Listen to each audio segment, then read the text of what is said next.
Hey guys, OGG here. Here we are on our DIY series.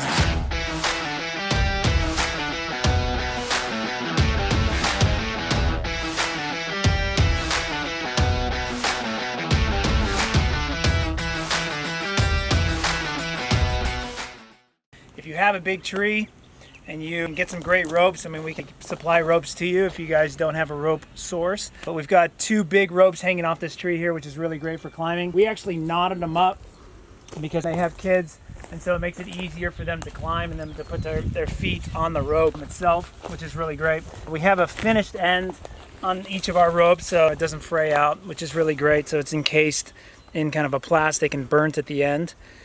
So what we did is we put knots at every 3 feet, and these are pretty difficult to do at home, trying to do in your own knots. Tried it in the past, and trust me, based on experience, you don't want to do it. So this actually comes from the manufacturer just like this. What they do is they beat it, you know, like a baseball bat, and they pull it and they get it nice and tight. So we wanted to have knots every 3 feet, what works really well for climbing. And then on the top, we put an eye hole loop that you can just feed the rope through. We climbed up, we threw it over, and then we just feeded the end through it, and it created a nice cinch to the top of the rope. So this is 20 feet in total. If you want to come with me over here, we did a 30-foot one as well, which is just right over here.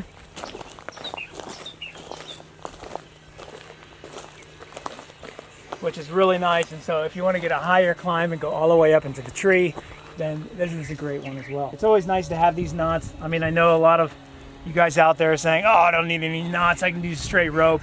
But if you do get tired, it's a nice safety measure to have, safety feature I should say, to have, just to put your feet and kind of rust it up, especially if you have kids. All right, you guys, OGG, follow us. Make sure that you continue to subscribe on YouTube. Tell your friends. We'll see you next time.